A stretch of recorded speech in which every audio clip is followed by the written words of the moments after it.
What's up, everybody? Welcome to another broadcast with Urban Youth Excel. My name is Dawit. Today with me, I have my friends Crystal and Anthony, and we are a local nonprofit here in the Valley that disciples inner city youth in every area of life on junior high and high school campuses. So today we're going to begin kind of just briefly talking about how we do our work in the Valley and the different ways that we seek to sort of divide and conquer all the different students and schools that we serve. And then we'll start talking about what ministry looks like in our area. So Dawit, myself, I do schools in the East Valley, sort of East Phoenix and the Arcadia area. And I'm on different high school and junior high campuses where I'm getting to build relationships with students, hanging out off campus, going to basketball games, and just serving students in every area of life to show them what it looks like to love Jesus and to be faithful citizens in their community. Anthony, why don't you tell us what part of the town you serve in, and then we'll go to Crystal. Perfect. Well, yes. I'm Anthony, and I get to serve on the wonderful Southside of Phoenix, where I get to go and also go on campuses, and as well as how Dawit had expressed, get to be able to just actually build within our community, within our church community, build within the schools, being on the campuses, and that's middle and high schools, and just being able to also partner with other organizations and just make a difference here on the South Side. And so, yeah. Go ahead. And I'm Crystal. I am still kind of new, but not really. I'm coming up on a year. I get to serve on the Maryvale side. That includes Trevor Brown. That includes Maryvale itself and Borman. And I get to hang out a little bit on the South Side with Anthony, where we serve at Fairfax. And so, yeah, it's just been a delight being able to serve the community, getting to know these young kids who are just, they're just full of energy. They have beautiful questions about God. It's a delight serving in these capacities at these schools. Nice. Thank you guys for sharing. I think it's important to know for our viewers that we have various ways that we serve our students. We're on campuses, high school and junior high campuses weekly, even daily, where we're engaging hundreds of students a month. Then we're able to sort of harness that momentum into off-campus events, or we have ministry campuses off campus, and we do Bible studies, and we do different hangouts, and we provide dinners and food. Then we move to an even smaller group where we then have our disciples, where many of us and the folks that we partner with take some of those students that come to these after school events and disciple these students. And then it gets even further. We start tracking how the students we're discipling are sharing their faith with others. So through this like multiple layered process, from on campuses to off campuses to discipleship to students turning around and evangelizing their own friends, and we just have a way of being able to be Jesus's hands and feet in our local community. So in the East Valley, one of the really cool things that has been happening for me is on some of the high school campuses that I serve, I've been able to develop a lot of friendships with different students who play football. And so many of you, majority of you don't know me, I'm a basketball kind of guy. So football ain't all the way my thing, but Anthony is a coach of football. And so I'm asking him what plays are and what does a fullback and a running back and a DB versus safety. I don't really know much about football. So it's been cool to get to know how these students see themselves, how they relate to sports, how their coaches are treating them, getting up early, being tired, going to after school events. And, hey, high school boys, they stink. So they got all that body odor on them. Ain't nobody wearing deodorant, nobody showering. And I say all that to say one of the sweet things is one of the students I've been able to disciple who plays football on the team. He's gone through something really challenging more recently with his mother, who recently fell sick. And given all the demands he has on his life with sports, caring for his family, coming to after school ministry events, I was really able to pray with him, watch over him as he was processing his mother's sickness. And that allowed for really sweet conversations about the goodness of God. And I've watched as that relationship, sweet enough, has translated into him inviting some of his friends to different after school events. And so you see kind of the method that we want to embody, where it's multiple layers of addressing the needs of our students. So when I serve this particular student, he's able to invite his friends, which they all come out. And this past Monday, we had an Easter event, which was really sweet. We were able to eat dinner with tacos. We were able to have a message about Jesus overcoming the grave. All of his friends were there. We have a bunch of photos, and soon enough, we'll be uploading a bunch of those to our Urban Youth Excel Instagram account. So you can follow up this conversation to see the things that I'm referring to. But ministry has been really sweet this year. A lot of discipleship is happening. A lot of friendships are being developed, and a lot of off-campus events have led to a lot of fruitful conversations, which I'll be sharing a little bit more. Anthony, you want to share how ministry has been going on the Southside? Unmute yourself. That's also a beautiful thing, because it within that like just as you said, and as we kind of split up into these different sections, it's allowing us to actually do the kind of things that you're doing, but on a wider spread base. Like, so now that when I'm doing Southside, it's the same type of vibe, same mentality, where we have our students that are pouring into their peers. I have a young gentleman that he actually plays soccer in his track season. So yeah, I get to connect with a lot of the athletes. And just as Dawit said, I actually coach on the campus with one of the schools. So it's like I get to be involved with even the athletes during that time. And one of the fellows that I'm discipling, he's an awesome kid. There's a story that I wanted to tell you with what one night he just texted me, and he's like, they all call me Coach or Coach Anthony, and he was like, Coach, I have a question for you. He started speaking and asking me questions about he was talking to one of his peers, pouring into them from what he learned, and one of his peers asked him, well, if God is so amazing and he can do all things, why didn't he create a world that has no sins but still allows free will, but make it to where both are existing? And to hear the response that he gave to the young lady or his peer that he was talking to was awesome, because you can see where he grew and how he's grown in his walk with God, his understanding and his knowledge of God. He was like, yeah, God did create that. It's the Garden of Eden, and at the Garden of Eden, there was no sin. And then when we chose to bring sin into the world through our world, that's when things changed. But God did create a world that was that. And I was like, wow, like just hearing him being able to speak on that, and also knowing that he's talking to his peers about not just who God is, but even going even deeper and being able to provide that to other peers. And then he also brings 900 of his friends with him to all of our gatherings and things like that. So you can see how our youth are being impacted with what's going on right now. And then also kids talking about, oh, I talked to my mom, or I talked to my dad about this and that. And so it's an amazing thing that's going on here on the South Side, on all sides, because it's all being moved, and God's being heard, and he's being seen for sure. Awesome. Yeah. I definitely echo that, Anthony, in that God is really at work in all of these schools. Yeah, it's particularly, I want to talk about Maryvale. I don't know what it is about that school, probably the work that has gone in it, the seeds, the watering that has been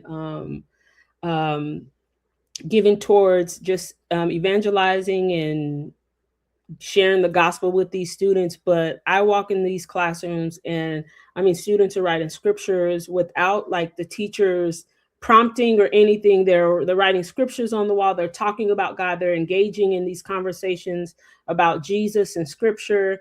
It's just been really beautiful. At one of our newer schools, where this is the first year being on campus at Trevor Brown. I mean, I also want to emphasize that every area, every area that you see God working at is just beautiful to see. And so in this particular space, I'm seeing questions where kids they have no faith background. They're being introduced to Jesus in a way that they've never heard before. And so you're seeing these sparks of these conversations.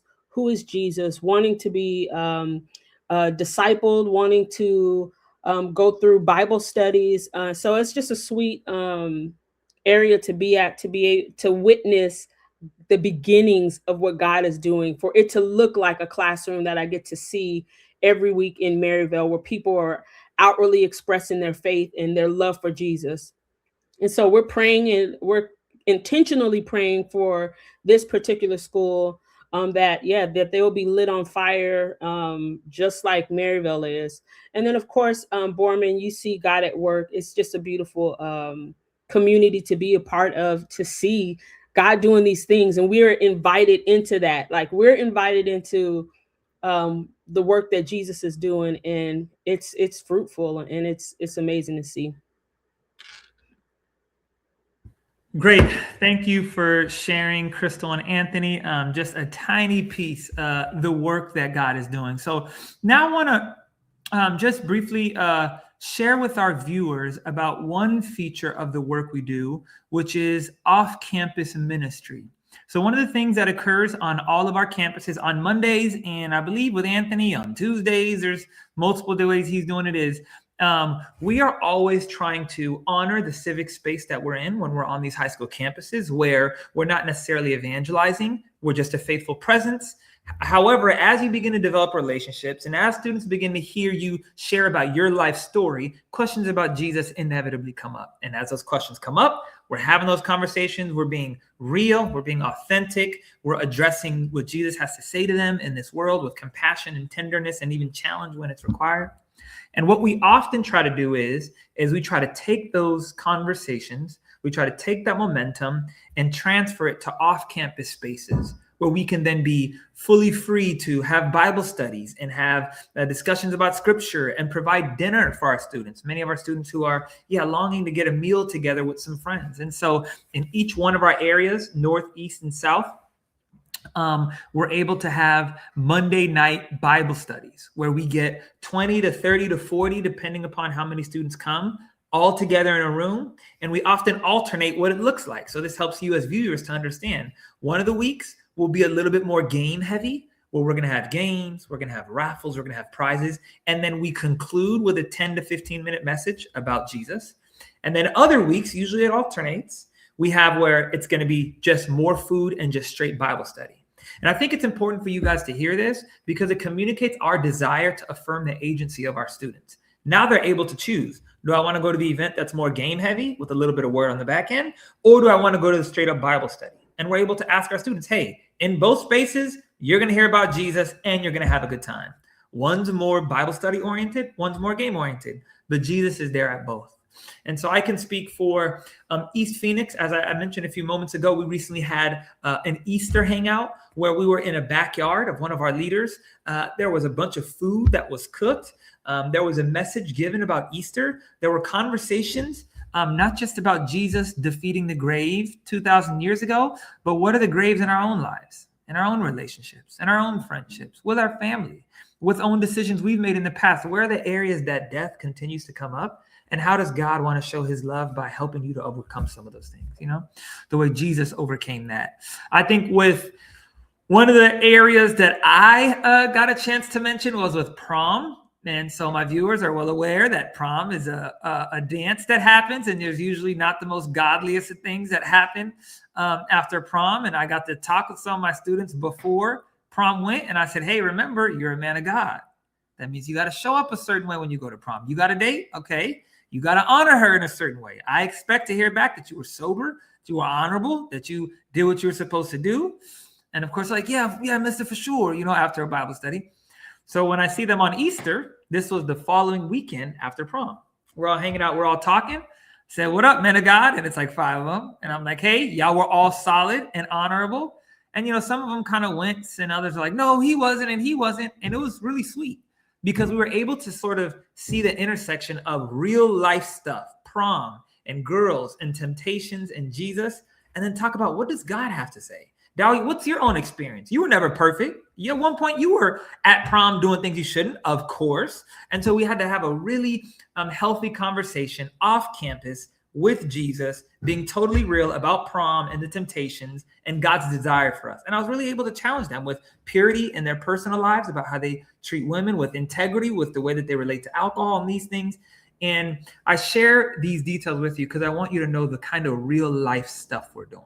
This isn't just somebody preaching from a pulpit. This isn't just somebody quoting scriptures to students, which often never lands. But this is me getting in the mess, getting in their lives, talking about prom, talking about my own failures. And I can really see the way that this blesses our students, because they're like, okay, if Dawit can be honest about Jesus in this way and his own struggles, and we really like Dawit, then maybe God could do the same thing for me. I'm going to keep following up with them. But that just gives you an idea of how we try to take the momentum off campus and have these sort of real life Jesus discipleship conversations with many of our students in the East Phoenix. So, Crystal, you want to share about how Monday ministry looks like for you guys over there on the West Side? Yeah, love to. So similarly, we have the same group, but of course, it's hosted by one of our leaders. And this particular Monday was really sweet. Got to bring some girls over from Maryvale. And of course, when you're bringing in these kids with the space, obviously, some of their I don't want to put nobody on blast, but their intentions might not be so great. They might be going for a guy, to, as they call the huzz. But still, when we have these conversations, the things that they share, the things that they're struggling with, the things that they're opening up about, as far as wanting to have a witness and being. One of our things that we talked about was like forgiveness, and we got into this deep conversation about forgiveness. And these young girls are like, hey, I want to forgive. They want to look like Jesus. They want to be like Jesus. They want to do these things that reflect that God is within them. And so having these conversations is beautiful, because they're asking sweet questions. They're not hardened as far as their heart and wanting to look like Christ. It's just, it's beautiful. But of course, like hanging out on other occasions, we're getting, for me, my disciple, she and I hung out yesterday, and she's dealing with some family issues. There are some things that she's dealing with, and having a front row seat to that, and having her open up about like family struggles and what's going on personally, and how I would approach things that she's facing. I think that's a sweet thing to be able to be invited into. So Monday nights are always great, and ours was a Bible study. It wasn't the hangout, but for them to show up and say, hey, I want to come to Bible. Like I said, the intentions, the motives initially might not be that great, but still, when they show up and they hear these messages about Jesus, you can see that God is working, and it's not just this shallow approach to just being a part of this group. That might be the draw, but still, God is doing something, and so it's great. And I'll say, and that's actually, I love how when you guys mentioned the fact of the momentum of going from on campus to off campus, that was literally that's the perfect vibe. But at one point I was on campus, I'm sitting here, I got 6 or 7 students sitting around me, conversations about, about everything of boys and who's mature and who's not mature, and how do you walk in this and how do you walk in that. And then after having that conversation with these group of kids, I then get to see them after on a Monday or on a Tuesday or on the Thursdays where we gather together and have just a meal with our junior leaders. We call them junior leaders, where these are our kids that are high schoolers or just graduated, and they're now doing what we do with the group of kids, and so that we're helping them and helping grow them so that they can then become those leaders, or the leaders that they are, to continue to grow in that. So on our Mondays, it's it continues to grow. We have are where we play the games, that those fun things, those are on our Mondays. But then on Tuesdays we have it. That's where we have our discipleship, and we have that every week. And so that's where we get even deeper into the conversations. And the way that we go about it is we split up. So on those Tuesdays, there'll be young ladies being led by the female leaders, and then the men will come, actually, which I'm honored to get to have them come to my home, and they'll come to my house, and we talk with the boys, because we have those conversations, like that prom conversation, like, hey fellas, how are you going to go about this? Hey fellas, what's your intent? Hey fellas, what do you see about prom? Hey fellas, also, how do you want to be treated during prom? How do you kind of push back some of that temptation that's coming at you? So it's a sweet spot to be able to pour into them before they even step into something that may be a struggle. So they're even getting more prayed up, they're getting more tools, and they also have their fellow friends right next to them. So they're like, how I would be saying, like, yo, no, you did this, and oh wait, you did that. Having them come back and say, like, hey man, I was struggling right here with this, but such and such came up and was like, yo, hey, let's go and do this. Like, how they're helping each other in their walks, which is a thing, because we're not called to do this alone. We're called to do this in a community. So they're building a community that's supporting each other in their walk. And so, like, even and bringing their friends to what we call D group, or bringing their friends to club, it's like, it's beautiful to see, because you're like, wait a minute, I invited 2 kids and you brought 8. I invited. So being involved and being intentional in what they're doing, and the reasoning behind what they're doing is not just because, like Crystal was saying, some may be like, yeah, I want to go see this girl, or I want to go see this guy, but then then it's crazy though, because then on D group they show up for that, and there's no boys there, or there's no girls there. It's just all boys and all girls, but they're still showing up. They're like, okay, yeah, I want to go see that girl. And a lot of times it's funny, I hear them, they be like, I want them to see that I am a man of God. I want them to see that I love God. It's not, oh, I want to try to impress her by showing off. It's, I want to show her that I love God, and I want to make sure that she does too. So even those intentionalities of seeing the opposite sex to be like, oh, I want to flirt, it's also God led. It's still God behind that, in the essence of, I'm trying to find God in you, not trying to find how I can holler at you. Hey. So I love it on the South Side, like, and how they're moving, and just on all the sides. Just like I said, this is something that's happening on all sides. This is not just a one side thing. It's just we're able to reach all the sides at such a level because of how we're touching each part. But yeah, it's beautiful to see our youth growing in their relationship with Christ, and then allowing their choices to be led by Christ in the relationships that they have with their peers. Yep. Thank you for that. I want to be the first to testify. I have been to a Bible study for girls. So no knock to our students. That's definitely been me. God saved me. So, hey, hallelujah. But I can say, yeah, that's been me. One thing I just want to always remind our viewers of is what I kind of said in the beginning, because as you kind of hear the stories and the different experiences we're having with students, I don't want you to lose sight of the way that we're really trying to note the impact we're having, that we're touching hundreds of students throughout these campuses a month, that we're able to mobilize those hundreds of touches into having hundreds of students to off-campus ministry events multiple times a month. From those hundreds of students, we're able to choose a few with us and many of our ministry partners. That equals over 50 different students across these campuses that are being intentionally discipled one-on-one, not just Bible studies, but that we have partners along with us who are actually modeling life-on-life discipleship with our students. And then to go a step further, many of the students that we're doing life-on-life discipleship with turn around and become evangelists for the gospel to their friends. So in this model, we see multiple touches across our campus.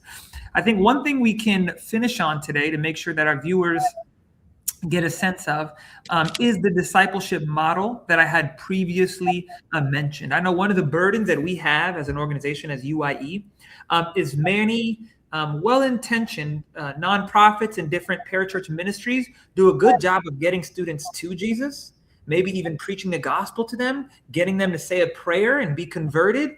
But we're looking for something more that follows up with them and leads to life on life development of the life of these students so that they can be more faithful students. They can partner with local churches. They can be more faithful in their family. We really want to see these students model Jesus in every area of life. So one of the ways that we do that is on each of our campuses, we find different partners, different educators who agree with this vision to really disciple the next generation of students. And we partner with them. We provide them with resources. We provide them with Bibles. We provide them with off-campus ministry. Sometimes we pay for meals. We find different ways to partner with educators on these campuses who share the same vision with us. And one of the ways that we challenge them is this, that we say, as we're going to disciple a few students, we want to give you the resources you need so that you can disciple some of the students in your class. And in each of our campuses, we have multiple educators that our organization is partnering with through resources, through money, through books, that they're able to then go and disciple some of their students. So across these campuses, it's not just UIE doing the work. It's UIE partnering up with other like-minded educators across various inner city high school campuses to advance discipleship with many of our students. I know I'll just briefly mention my student, and then maybe Crystal and Anthony, you can just briefly mention something about yours, just so that our viewers can get an idea of that, and then we can bring it to a close. So my student is named Ituma, and I'll definitely let him know that I mentioned him, and I've told him a bunch of times that I tell people to pray for him. So he is one of the ways that I met her, and one of the reasons why I think we got so close is he's from Tanzania, and he's an immigrant and even a refugee. And I myself am as well. My parents are refugees from Ethiopia. I was born here, however, so he has more of a lived experience of being, of moving from Africa to this country. And that immediately began to develop a bond amongst us. And I asked him, what was it like in your home? And sort of the tension you felt when you got on the campus, where you smelled different because of the food you eat in your home, where you dress different, where you have different ways of doing hygiene, where you have a different accent, where you, right? And all the different issues that you deal with when you're trying to relate to a new culture. And we really hit it off immediately after that. I come to figure out his family are Christians and they love Jesus. And yet he had issues with his father. So I'm able to step in, and now his father is still around, and I'm trying to model what it looks like to love Jesus for him. I'm helping him talk to his family about Jesus. He's one of the ones inviting students to our school.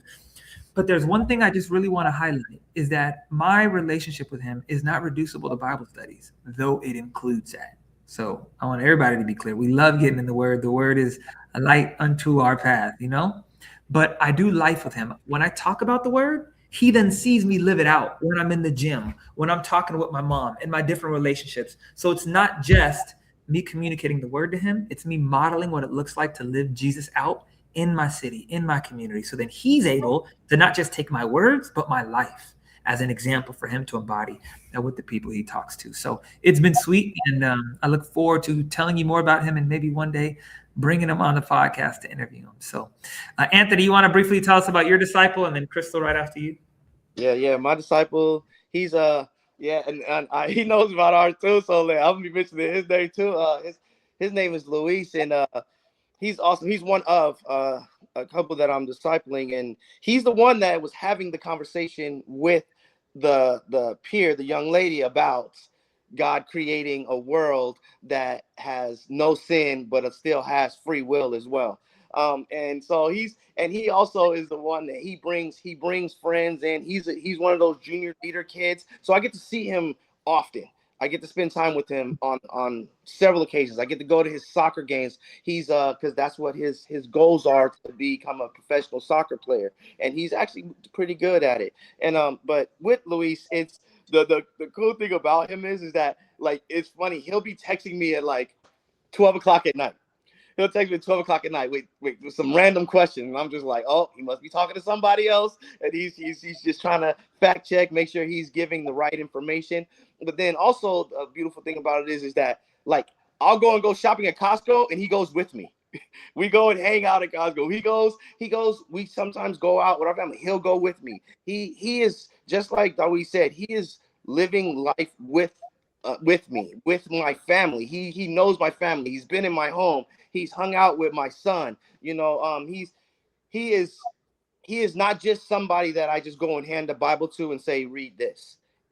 He's someone that, which we do with a lot of students, but of course we got to narrow it down because it's impossible to do that with 100 students, or 5 or 200 students. So, but with him, and he's also his desire and passion for it, it grows because he's like, man, when you're at the gym, you act the same way that when you're at Costco, and the same way when you're at your house with your wife and your son, and you are the same when we're driving in the van with a bunch of kids. So he's able to see, like, no, first of all, you can have fun. Secondly, that you don't, just because there are things that you choose not to do doesn't mean that you lose out on anything.